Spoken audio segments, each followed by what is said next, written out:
পাকিস্তানের করাচিতে স্বাধীনতা দিবস উদযাপনকালে এলোপাথারি ফাঁকা গুলিতে অন্তত ৩ জনের মৃত্যু হয়েছে।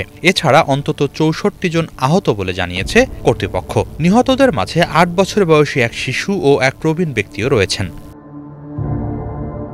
পাকিস্তানি বিভিন্ন সংবাদ মাধ্যম জানিয়েছে, বুধবার দিনগত রাতে শহরের বিভিন্ন স্থানে এসব হতাহতের ঘটনা ঘটেছে। আজিজাবাদ এলাকায় ফাঁকা গুলিতে নিহত হয় ৮ বছরের মেয়ে শিশুটি। অন্যদিকে কোরাঙ্গি এলাকায় নিহত হন স্টিফেন নামের এক ব্যক্তি।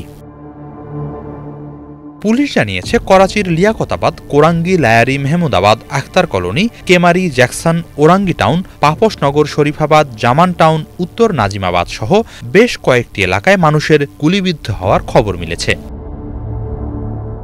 হতাহতের ঘটনায় মামলাও হয়েছে। তদন্ত শুরু করেছে পুলিশ। যারা আকাশে গুলি ছোড়ার সঙ্গে জড়িত তাদের বিরুদ্ধে কঠোর ব্যবস্থা নেয়ার আশ্বাস দেয়া হয়েছে। এরই মাঝে ২০ জনের বেশি সন্দেহভাজনকে গ্রেপ্তার করার কথা জানিয়েছে পুলিশ। মমিনাবাদ, লিয়াকতাবাদ, সামানাবাদ, ওরাঙ্গি টাউন সহ কয়েকটি এলাকা থেকে তাদের গ্রেপ্তার করা হয়। তাদের কাছ থেকে আধুনিক আগ্নেয়াস্ত্র ও গোলাবারুদ জব্দ করেছে আইনশৃঙ্খলা রক্ষাকারী বাহিনী।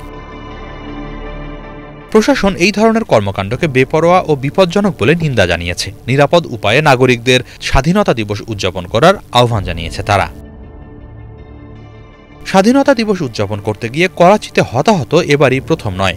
এর আগে গত বছর একইভাবে স্বাধীনতা দিবস উদযাপন করতে গিয়ে এখানে অন্তত ৯৫ জন আহত হন। হতাহতের এসব ঘটনায় করাচিতে স্বাধীনতা দিবস উদযাপনের মাঝেও নেমে এসেছে শোকের ছায়া। হতাহতদের পরিবারগুলোর জন্য এবারের স্বাধীনতা দিবস বয়ে এনেছে বিষাদ। হিজল জোবায়ের, বাংলাভিশন।